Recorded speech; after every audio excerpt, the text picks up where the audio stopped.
Poirot? Chief Inspector Japp, your call does not bode well. Indeed, we have just found the body of a young woman on the beach in Bexhill. An ABC was placed on the body. We'll be there as soon as possible.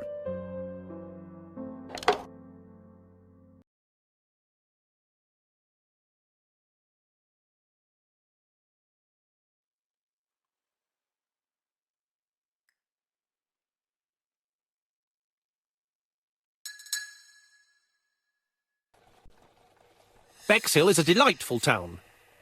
It would be nice to come back and visit. I do not entirely agree.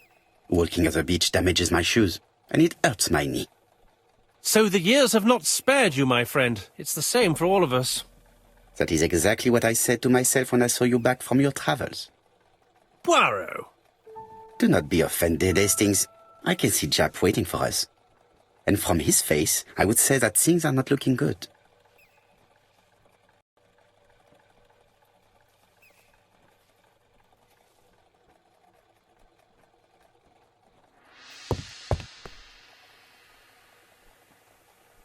Bexhill seems to be a pleasant little town.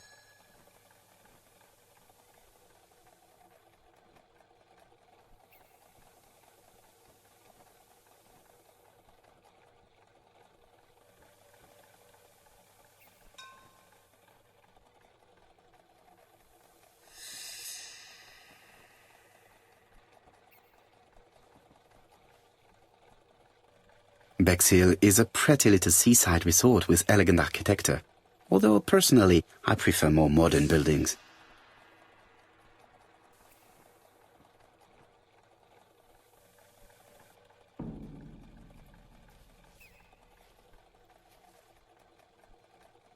Bexhill is a pretty little seaside resort with elegant architecture, although personally I prefer more modern buildings.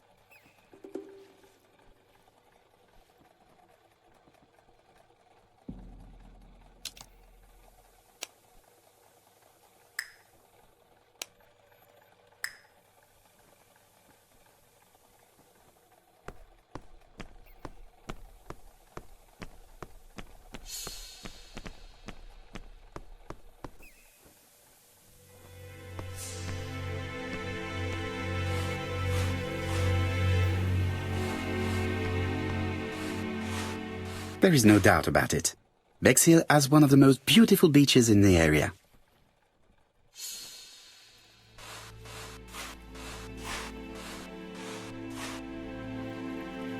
How do you do, gentlemen? Chief Inspector? I fear your admirer has struck again, Poirot. We haven't yet identified the victim, but it's a young woman, 20 to 25 years old. Death occurred last night between 11:30 and 1 o'clock. And we found an ABC guide on the body. Was she pretty? Come on, Poirot, that's rather out of place. It has no bearing on the murder. Are you certain? For women, it is often the most important thing. It often decides their destiny. The body hasn't been moved. You can see for yourself. Has the press been informed? Not yet, but I'm planning to. I haven't yet informed them about the presence of the ABC guide in Andover. Nobody has reported a young woman missing? Not for the moment. No witnesses, I imagine? Indeed. We've asked everybody who may have met a young woman fitting her description last night to come and see us, but I have little hope of gaining anything from it. It's early days, Chief Inspector, and the news may not have spread around the town yet. I hope you're right, Hastings.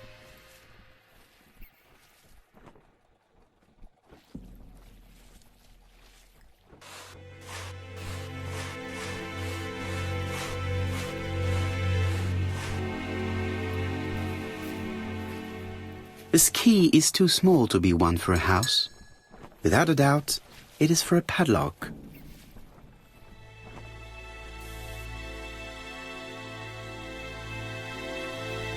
The guide is open at the page for the Bexhill train times.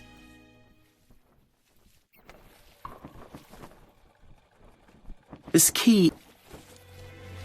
These marks have been left by a rope or a braided cloth. Apart from the marks on her neck, there are no signs of the struggle. She didn't manage to hit her assailant. A braided silk belt. It may have belonged to the victim. The young woman wasn't wearing shoes or a coat, and was not carrying a bag. That's strange. Either the murderer stole her belongings, or she put them somewhere safe. Maybe so that she could bath. She was a great beauty. Strange that Jap didn't notice it. Let us now try and get our brain cells to work.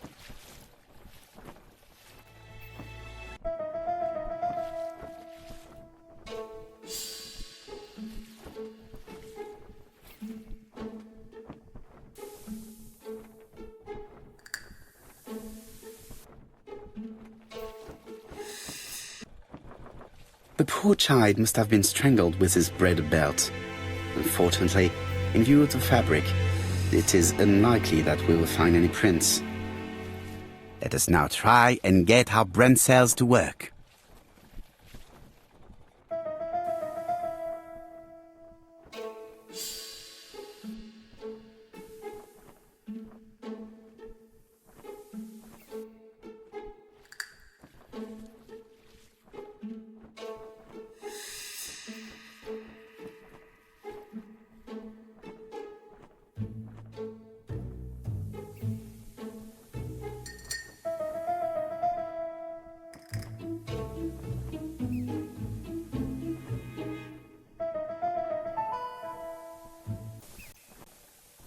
The medical officer should confirm that the victim was strangled with her own belt.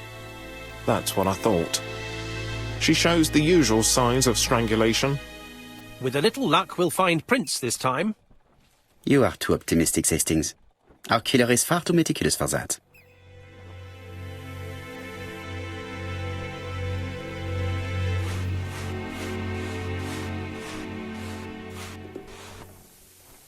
This hut is locked.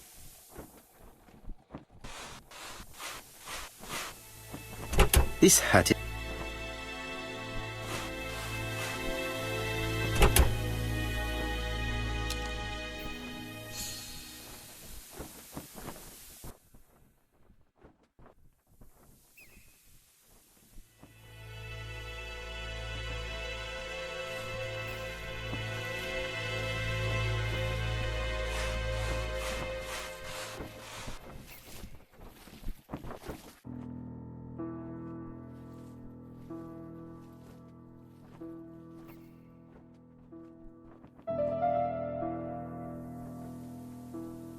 The number is upside down. This is definitely at number 6.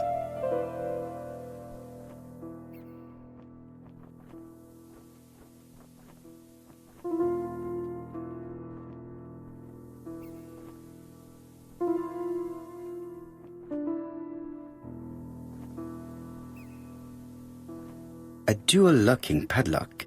I need to find the code and then insert a key.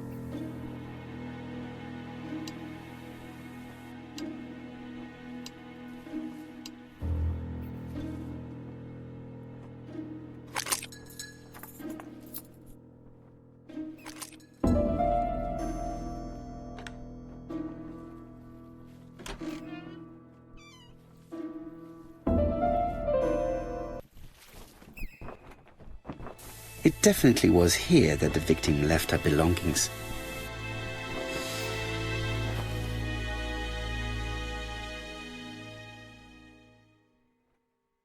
Betty's first day at work. Mom is very proud of you.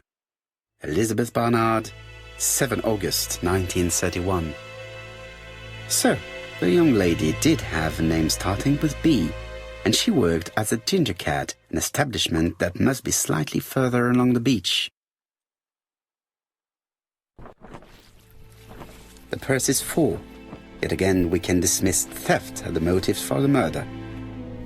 Here is the watch she must have removed to prevent it from getting wet. A top-brand lipstick. She liked to take care of her appearance. As well as a photo of the victim with some company. It could be useful to me.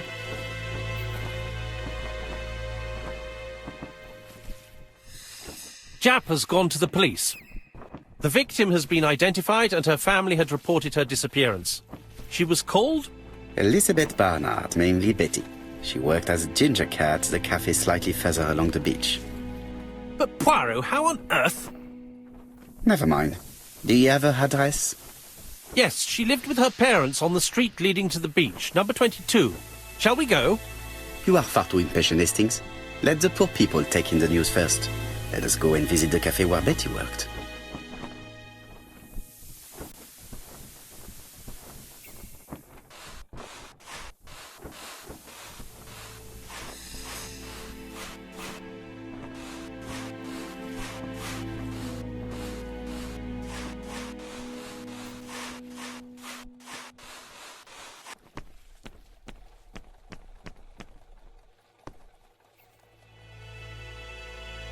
Could it be the same buildings as on the victim's photo?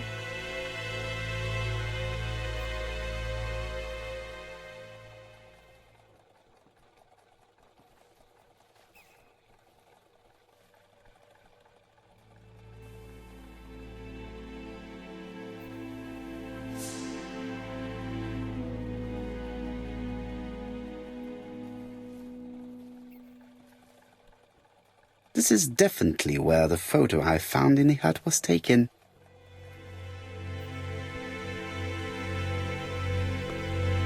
This is definitely where the photo I found in the hut was taken. This is definitely where the photo I found in the hut was taken.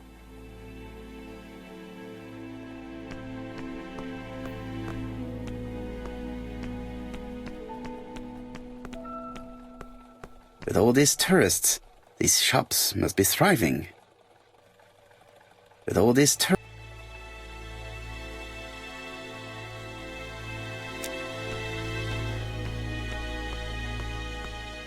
Hastings appears to be ill at ease. He appeared to be relatively indifferent to Mrs. Asher's murder, but a young woman's murder seems to be troubling him greatly. I fear that this case is far from being solved. Come on, Poirot. You'll find the killer. Certes. But how many times will he kill before I do?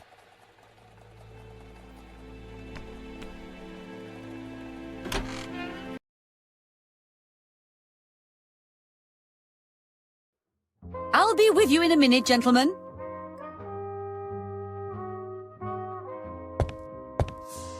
This is a well-laid table.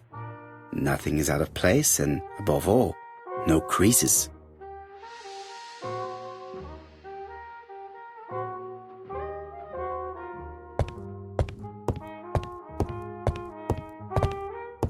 What a pity. I don't have any change to make it work.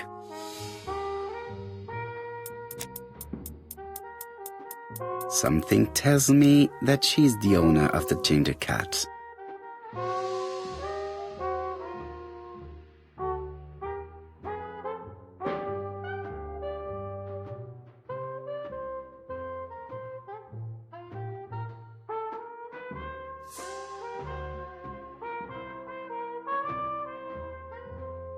This woman must be the owner of the ginger cat. It looks like something is bothering her. How can I help you? A hot chocolate and a tea for my friend, please. I'll bring it straight away.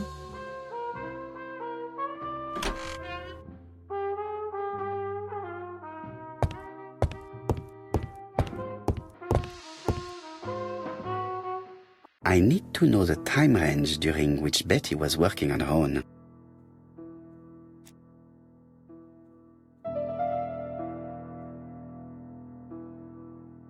Where is Betty?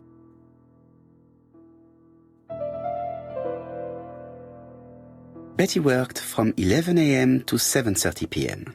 Would she have been alone at any time during her service? No, this person is not the last one to have worked with Betty.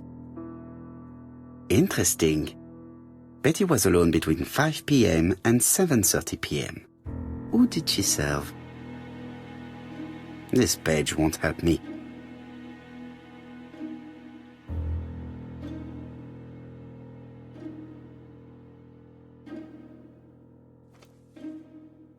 These are the different waiting staff's bills. Which ones were written by Betty? Where is Betty?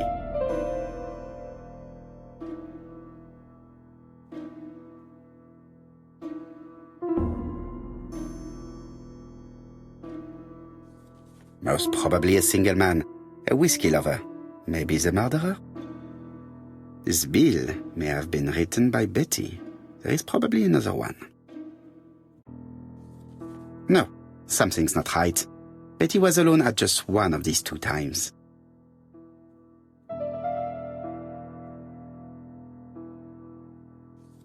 Most probably a family.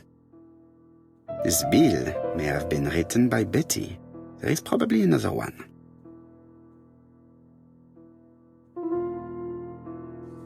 Most probably a single man, a whiskey lover, maybe the murderer. Betty served a family and a man on his own, a whiskey drinker, maybe the murderer. This information will help me to progress. What? Gentlemen, what are you doing? We are searching for clues, mademoiselle. My name is Hercule Poirot. I am a detective, and this is Captain Hastings. Does Betty Barnard work here? That is correct. She should have been here a while ago. Punctuality is the first rule of politeness. I fear that Miss Barnard will not be coming today. She has just been found, dead, on the beach a few hundred meters from the cafe. How awful. Poor young thing. What happened? She appears to have been murdered. This is most distressing. How this will affect my business, I shudder to think.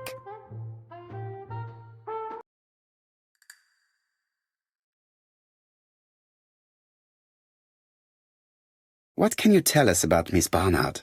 Nothing, absolutely nothing. Miss Barnard was my employee. Her private life was none of my business. You did know at least that she had a young man. Indeed. This photo was found. Is this him? Yes, that's him all right. But I haven't seen him for some time.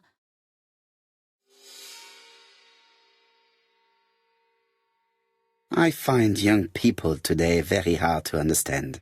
You needn't tell me that. A few weeks ago, they argued just outside the cafe.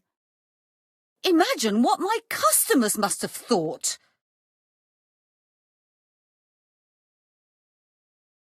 I hope for you that it was an isolated incident. It must be difficult to keep a respectable establishment if your staff show themselves to be so shameless. The young man only made a scene the once. Jealousy, no doubt.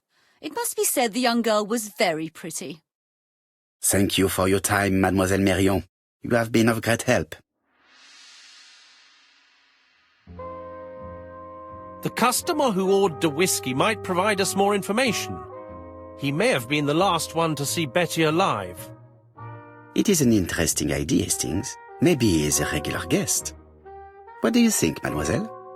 I don't think so. Our regular guests tend to order tea and cakes. At this time of the year, there are a lot of tourists about you never see again. That's what I thought. Time to visit Betty's home.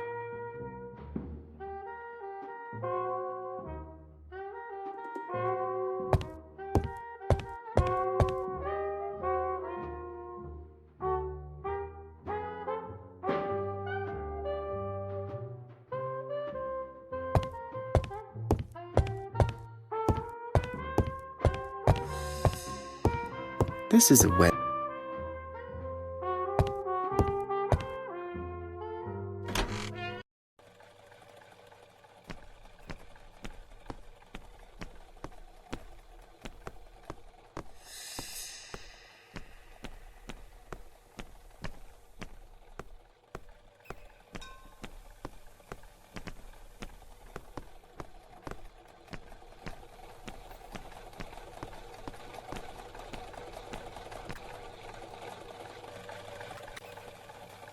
I think we've gone past the Barnard's house. Luckily for me, You have an exceptional sense of direction, Hastings. You are a great explorer.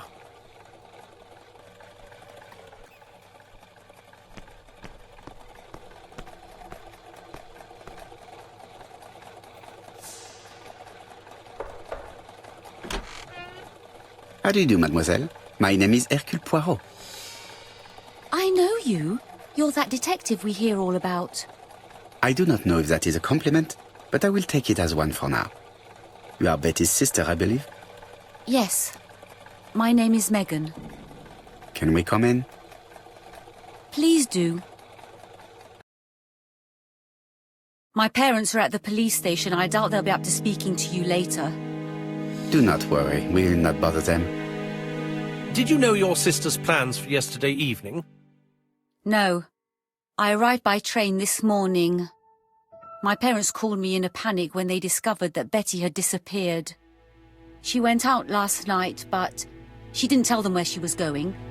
What was your last conversation about? Her new dress. She wanted a pair of black stockings to go with it. Mother brought her a pair. The very day it happened. She was crying. And to think that Betty never even wore them. Poor Mummy.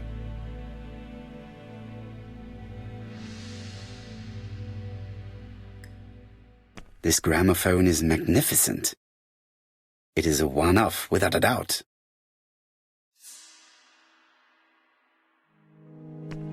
It would not be polite to visit the house without being invited to do so.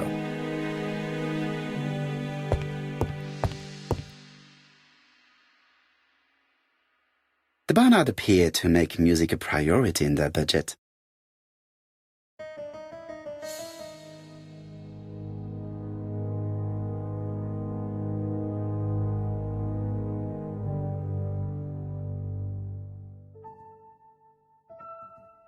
Their home is modest, but the Barnards are definitely music lovers.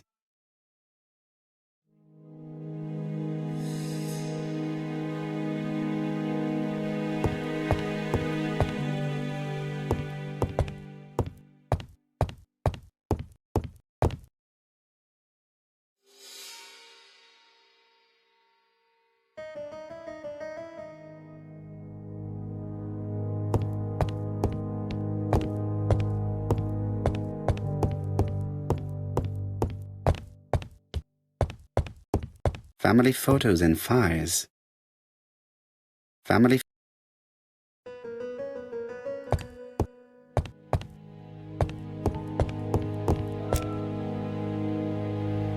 What is she feeling at the moment?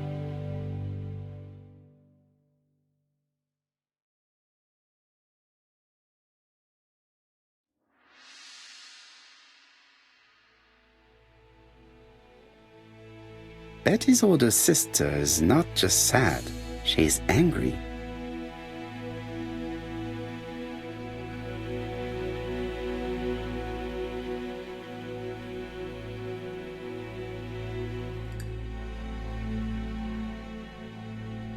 Did Betty go out often? My sister wasn't a child, sir. She used to go out. She enjoyed films, dancing. She was a very good girl who didn't hang around with men. That's what they always say, no? I am not interested in what people say. I am interested in the truth, Mademoiselle Barnard. If you only knew how much I would like to talk with someone who does not know that your sister is dead and who could provide me with a true portrait of her, beyond the formalities. The truth is that my sister was a silly little fool. I tried to reason with her, but she behaved like an idiot. In what way? She used to say that if she was going to marry Don, she might as well have some fun now. I understand. Please continue.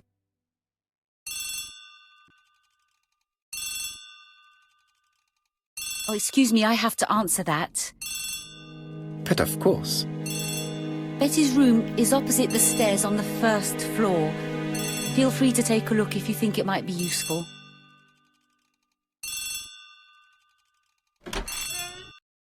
This young woman is far too clever not to have anything else for us. Do you think she's hiding something? That is what I'm trying to find out. Surely you don't think she did it? I did not say anything of the sort. But young women always ruin your judgment, Hastings. Who knows, maybe Megan was jealous of her attractive young sister. I see. She may have had her sights on the inheritance. Or maybe she was in love with Donald Fraser.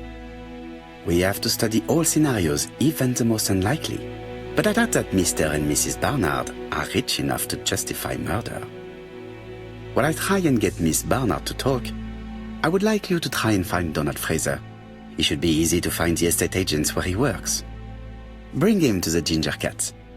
I would like to talk with him before the Chief Inspector finds him.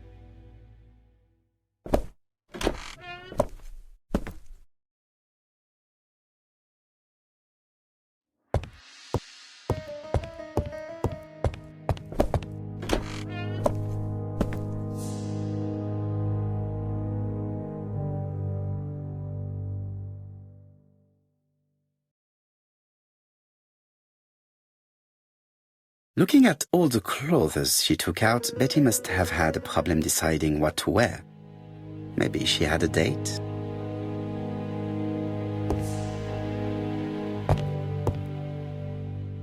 It looks like Betty was also a music lover, the same as her family.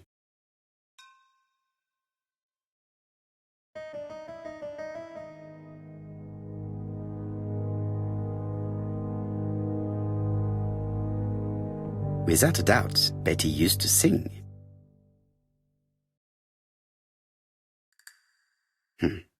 A box of new stockings.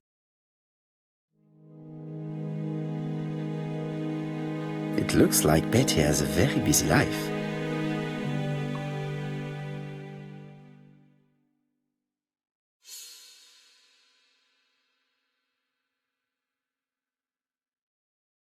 Betty liked luxury and going out, and being as pretty as she was, she probably did not have any problem getting herself invited.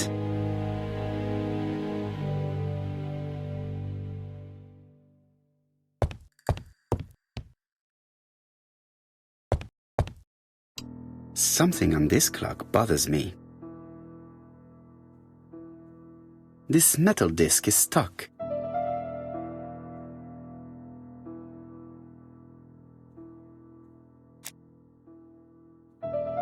This wooden panel is blocked. I can't open it. Strange. A sheet of paper is blocked in the clock.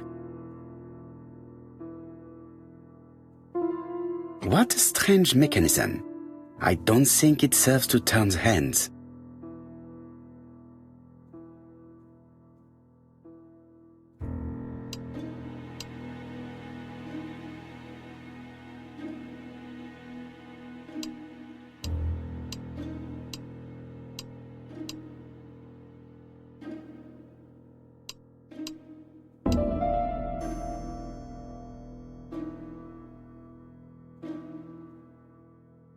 This wooden panel is...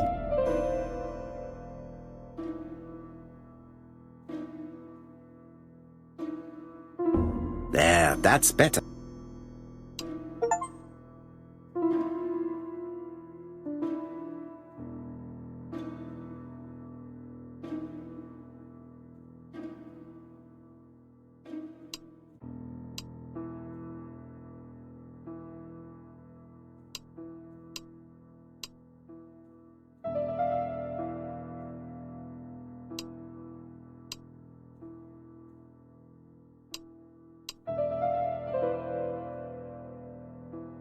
The cogs are blocked by these wooden panels.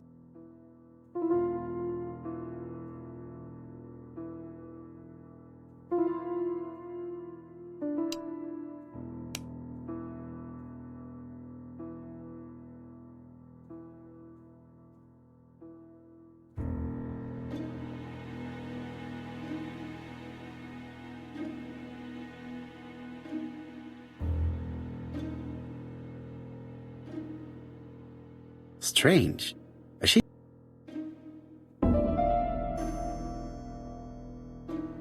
This metal disc.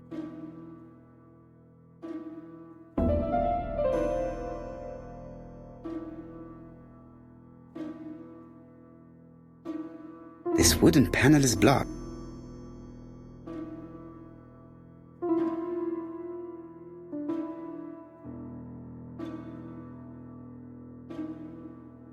This wooden panel is blocked.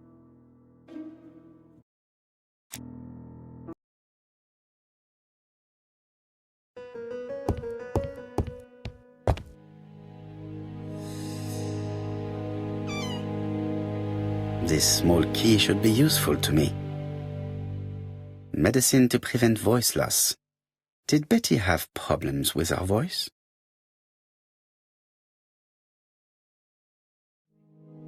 A record sleeve with an handwritten title. Betty must have recorded the demo. I'd be interested to hear it. A record.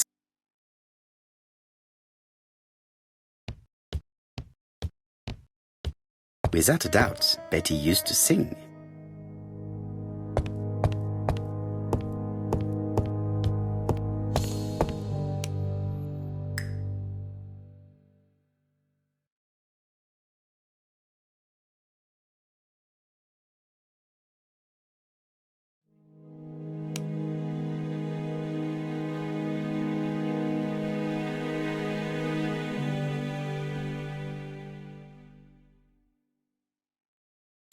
Something on this. There, that's better. This metal disc is stuck.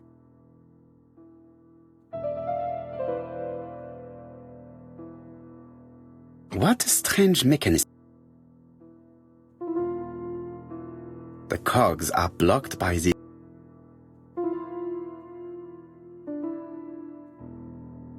The cogs are blocked.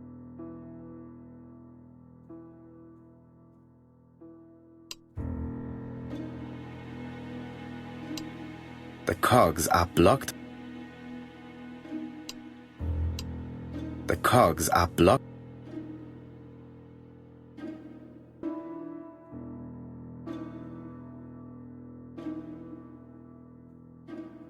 This leg is not well attached. This leg is not well.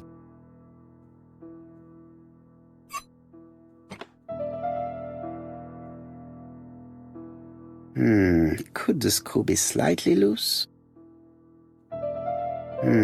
Could... Good. It should be possible to open the wooden panel. Look, a key. This could be useful.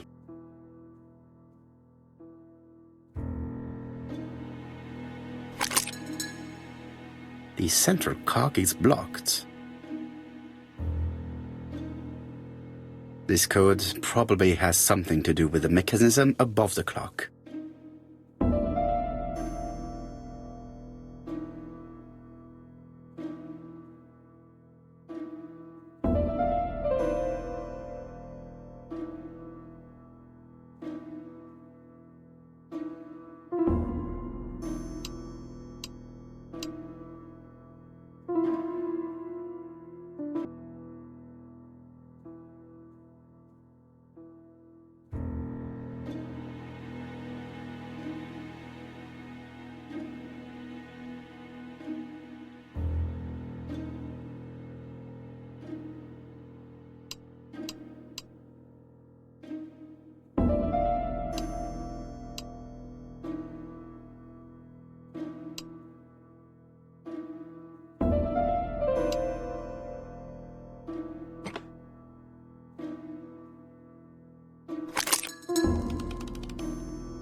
Ah, something clicked on the front of the clock. A new lock has appeared. What does it open?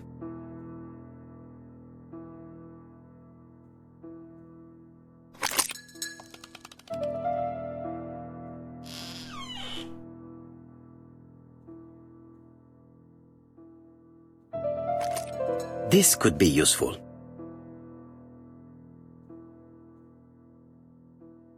Betty, I enjoyed a wonderful evening in your company, and I hope that we will see each other again very soon.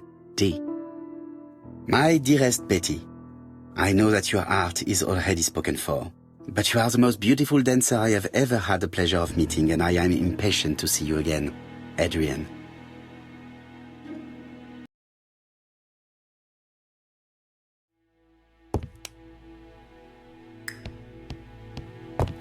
A record slip.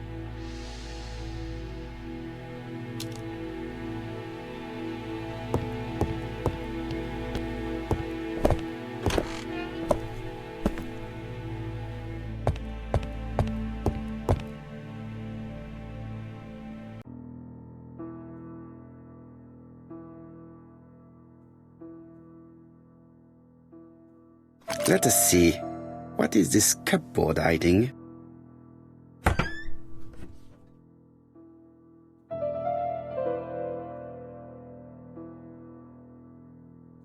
This looks like solfège. This looks like solfège.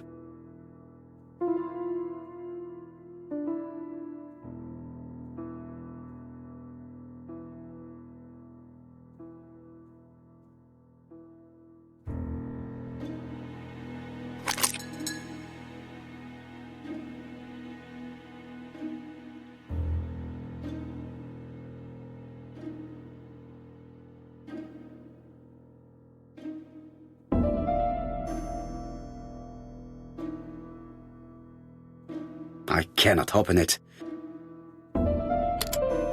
That doesn't work. I must have forgotten a step. That doesn't work. That doesn't work.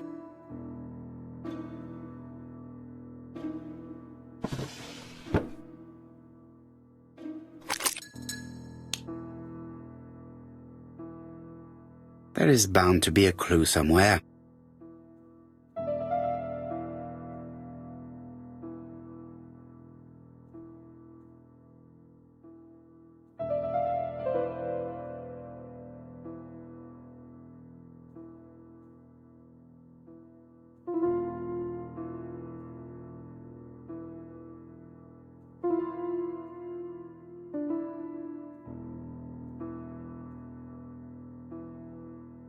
There is bound to be a...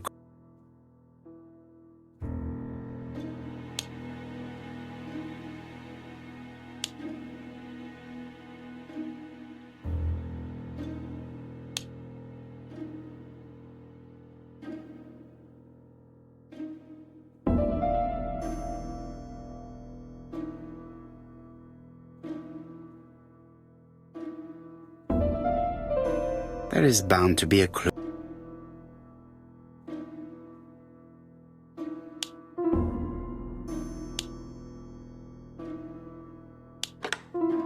I heard the sound of a mechanism being triggered.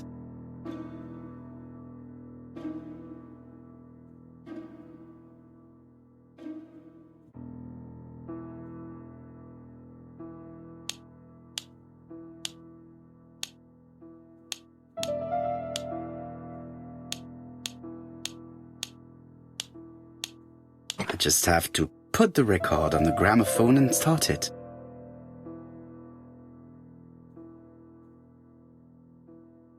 That doesn't work.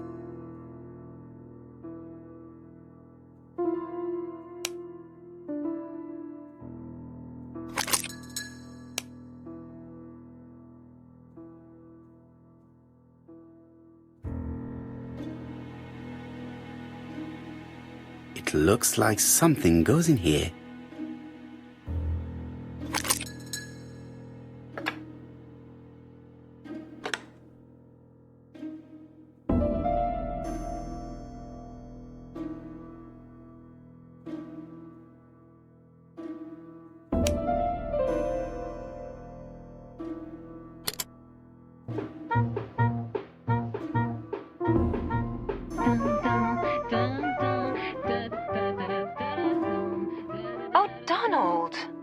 We're in the middle of recording.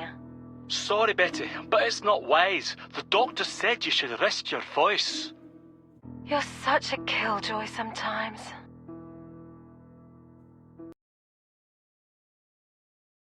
Betty was such a good singer. It's true. Did she have any problem with her throat? Yes, she had to be careful with her voice. Of course she didn't follow the doctor's advice. If Don didn't insist, she... Well, it's too late for all that now.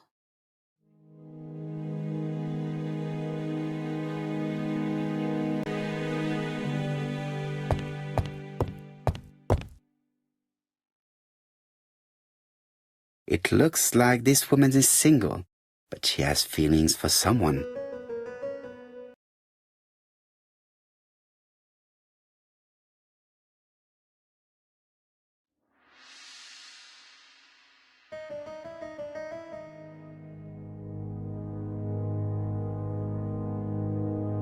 She is looking so intensely at this photo. But is it really a sister that she's studying in this manner?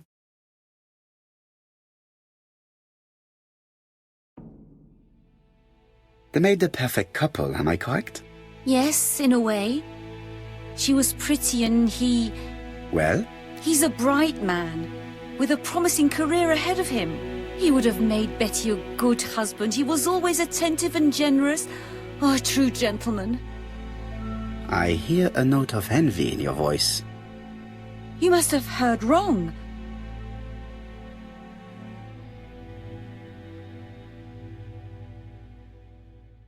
You have not mentioned Donald's jealousy. There's nothing to say.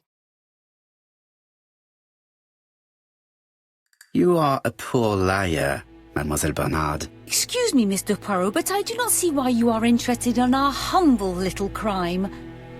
It would appear that your sister's murder is the second in a series that we have to stop as quickly as possible. The first was in Andover, and the same as your sister, the murderer sent me a letter informing me that a crime would be committed in that town. Now can I count on your honesty? Yes, you have my confidence, Mr. Poirot. Don is a quiet and sensitive young man, slightly reserved too, and as is often the case with reserved people, when he flew into a temper, he completely lost control. He could be so violent. Betty was frightened. And when was this? The first time was about a year ago. But they rowed more recently. Donald found out that Betty had lied to him.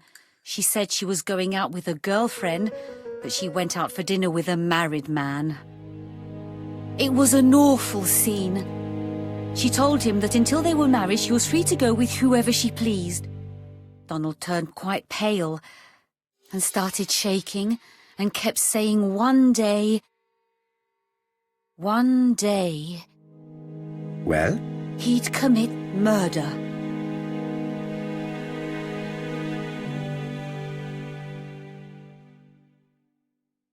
Do you think that is what happened? No, Mr. Poirot, I don't believe that. You yourself said he may be a recidivist madman. Don loved Betty with all his heart. I can't imagine for one instant that he would hurt her. Very good, Mademoiselle Bernard. Thank you for your help.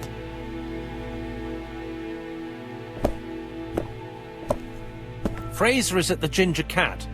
The police haven't spoken to him, but they want to. Très bien, Hastings. Let's see him now. Au revoir, mademoiselle. My deepest condolences to your parents. Of course, Mr. Poirot. And don't be too hard on Don. He's more fragile than he looks. If you say so. Let us now try and get our brain cells to work.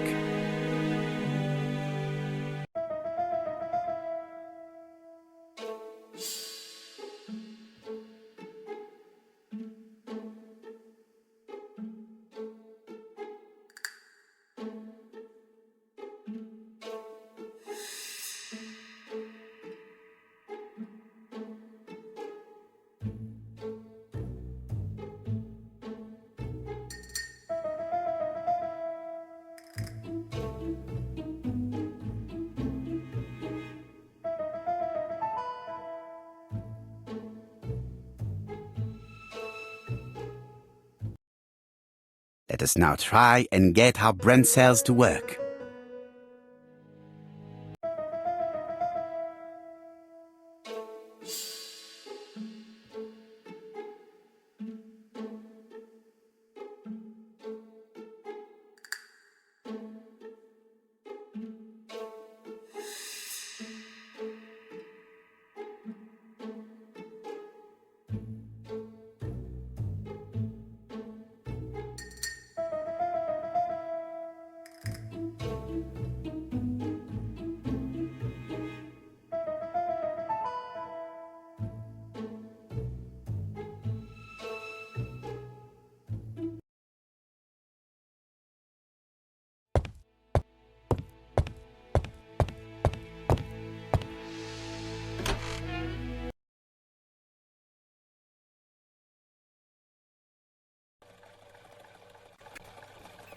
You've seen Fraser, Hastings. What is your feeling? He's a big chap. Fragile isn't exactly the word that springs to mind. I talked to his landlady before seeing him. She went to bed at 11. Fraser wasn't home yet. Bien. Megan Barnard said he is a reserved character but with a nasty temper. We will see if this is the case.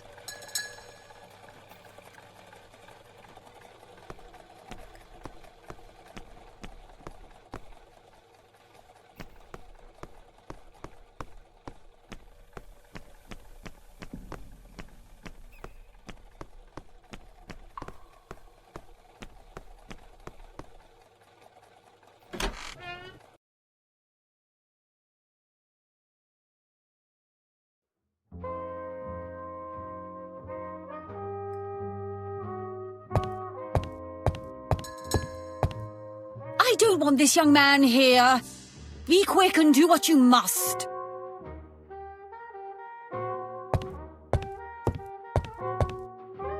How do you do, Mr. Fraser? You're Hercule Poirot. Mr. Hastings said you wanted to speak to me.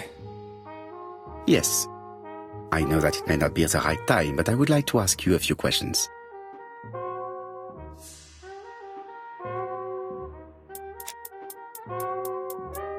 This man looks suspicious.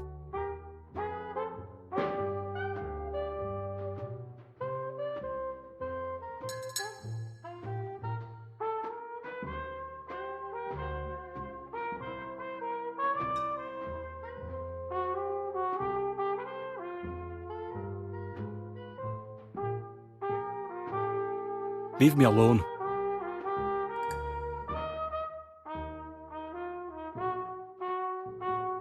Donald Fraser is in a terrible state, as if he hadn't slept all night.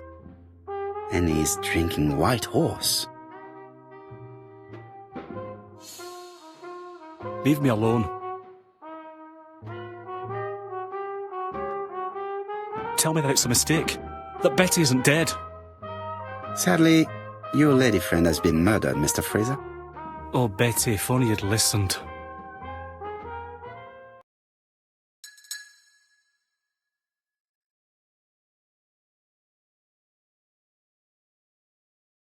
If she had listened to you, she would still be alive.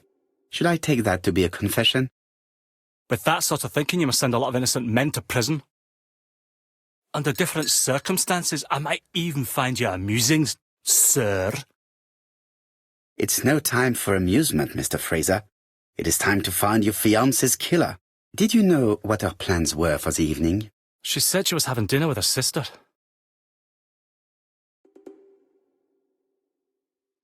Yet, Megan only returned to Bexhill this morning, Mr. Fraser. I didn't know. Right.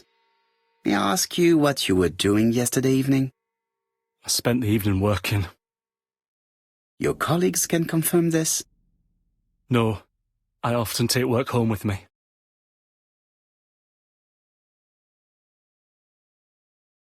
You are lying, Mr. Fraser. As was Betty when she hid the fact from you that she was seeing other men. Betty was a very decent young woman. How dare you sully her memory? I am not interested in memories of her, Mr. Fraser. I am looking for a killer, and I need you to be my closest ally. That is, unless you have something to hide. Of course I don't. Très bien. So, what were we saying? Where were you yesterday evening? I looked everywhere for her, but in vain. When she said she was going to have dinner with her sister on a weekday, I thought it was strange. I tried not to think about it, but I was like a lion in a cage. I was convinced she was lying. So I went round all the restaurants in the town. When I didn't find her, I went to the next town. But nothing. I must have got home about midnight or 1 o'clock. Did anybody see you? I don't think so. I didn't talk to anybody. I was so furious.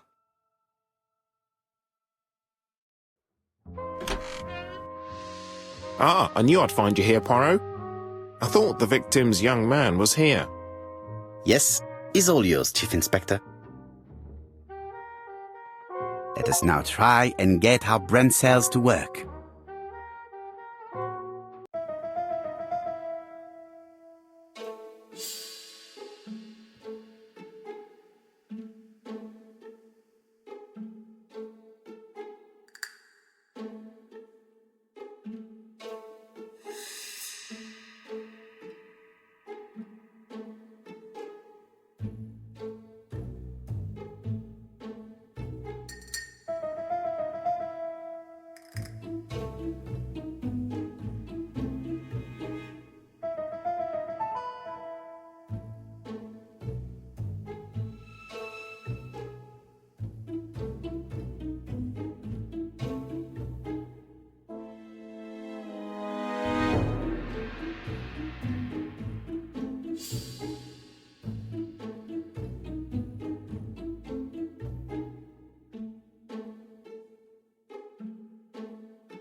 Fraser doesn't have an alibi and he's extremely jealous. You are very skilled at summing up. And yet you haven't asked Japp to arrest him. It is too soon. But I agree, without the letters announcing the crimes, Fraser would already be behind bars. Bon, I think we have enough elements. Let's reconstruct the events at the scene of the crime. I can't imagine how the murderer wasn't seen, though. Surely she must have struggled. Let us try and imagine the scene.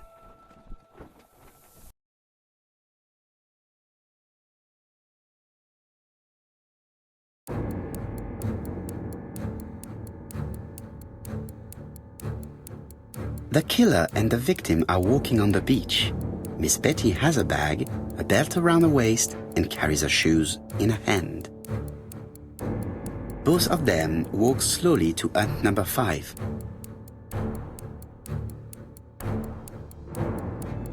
Both of them walk slowly to hut number 6.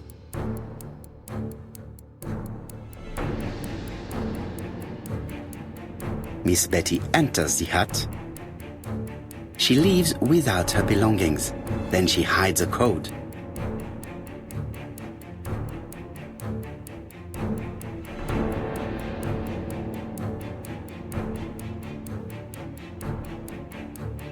They keep walking. Then she removes her belt. The murderer moves behind her and then attacks her by surprise. The body falls, lifeless, on the sand. Everything appears to match the crime scene, mon cher Hastings. That is exactly what happened.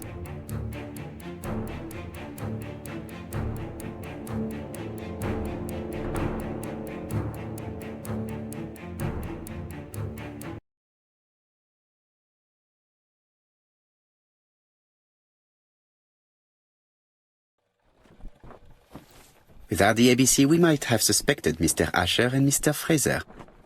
But by timing his crimes, the murderer is making sure he's accused. In a way, it is very generous of him. Generous? The murderer seduced Betty in order to lure her to the beach and kill her. Indeed, the young woman was certainly careless, but not stupid enough to follow a stranger. What are you planning to do, Poirot? Return to London, mon cher Hastings.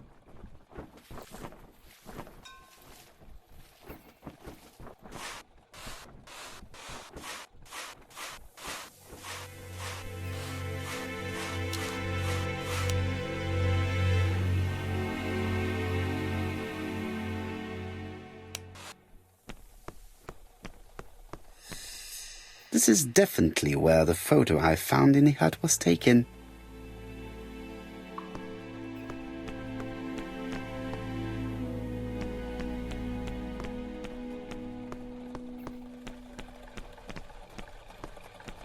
Right, back to London. There is nothing more for us to do here.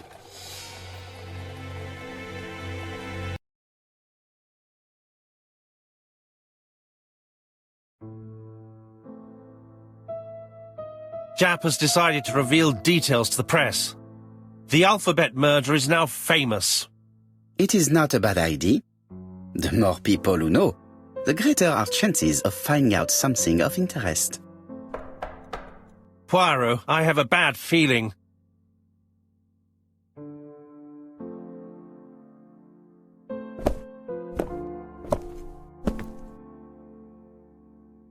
Poor Mr. Poirot, not so good at these little criminal matters as you thought yourself, are you? Rather past your prime, perhaps. Let us see if you can do any better this time. This time, it's an easy one. Churston on the 30th. Do try and do something about it.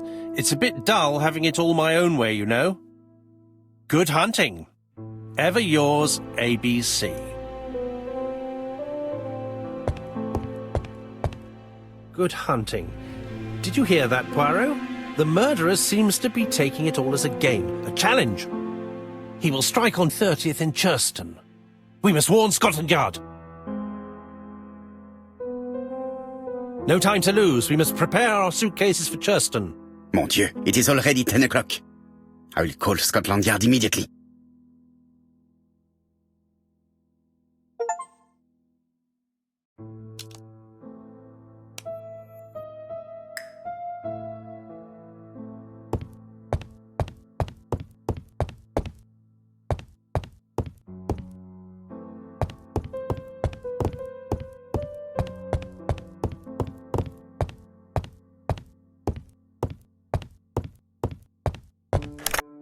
Hello, Japp.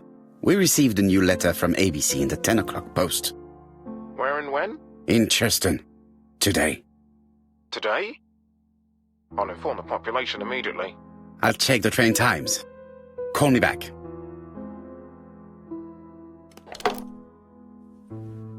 It is not a good time.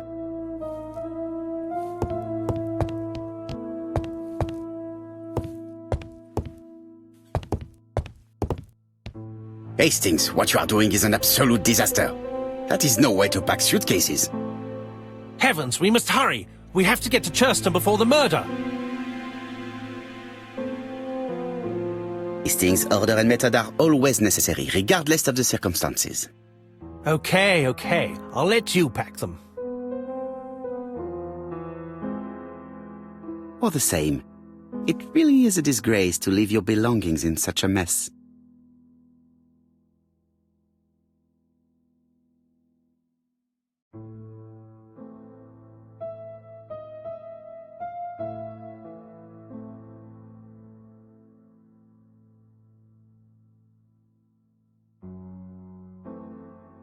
Voila! It only took a minute. Poirot, you were right.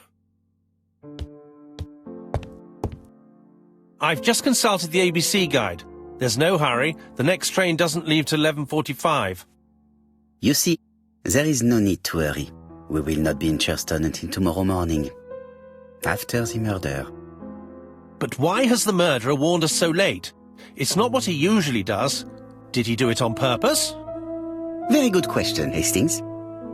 We should also compare the letter we have just received with the other two, although I have very little doubt about what we will find.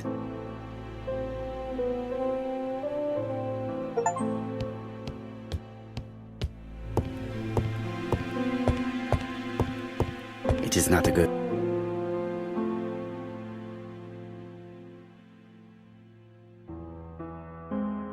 Daily Flicker, July 30, 1935. ABC affair, no progress. The alphabet murderer is still on the run.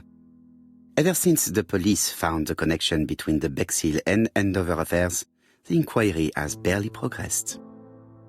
In this issue, we are publishing provocative letters sent by the killer to Hercule Poirot. Unfortunately, they have not yet helped to find him. Daily Flicker, July the 26th, 1935. The Bexhill Horror. Young maid strangled on the beach. Killer struck at midnight.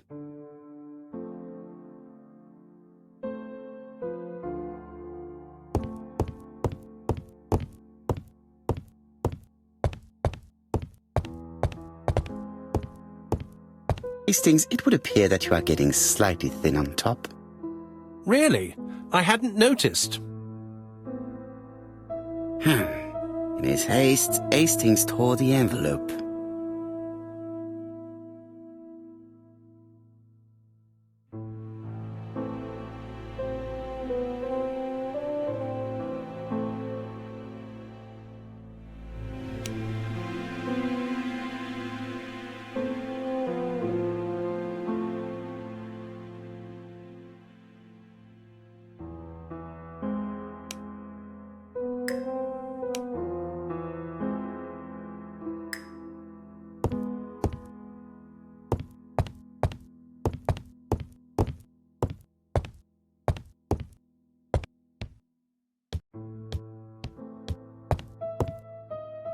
Right, let us compare this new letter with the second one.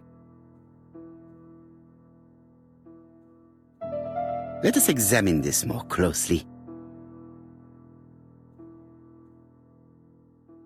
Certain characters in the two letters may have similar defects. The W is not printed properly. Yes, this I is weird. However, the characters in the two words do not match. The W... Yes, the I characters in the two letters do indeed have the same defects. I have to find some other similar defects to confirm my theory. Yes, the A appears to be quite unusual. That's right. The A characters in the two letters do indeed have the same defects. I have to find some other similar defects to confirm my theory. The W is not printed properly. Of course, the W characters in the two letters do indeed have the same defects. My theory was right. These two letters were written with the same typewriter. Let us now try and get our brain cells to work.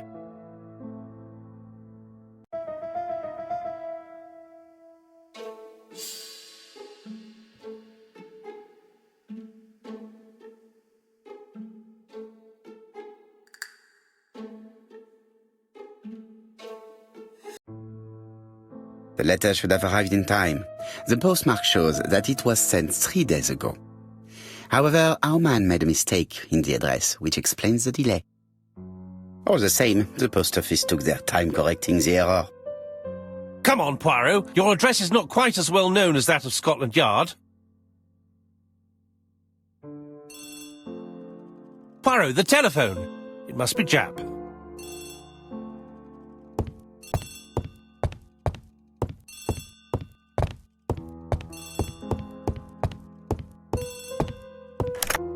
I have some news from Churchton. Bad news, I'm afraid. Sir Carmichael Clark was murdered while out on his evening walk. Sir Carmichael Clark. The name is familiar to me. He was a famous throat specialist, one of the best in London. A wealthy man, he retired to Combside, a beautiful house by the sea. He collected antiques. Are you going there? Yes, let's meet on the train.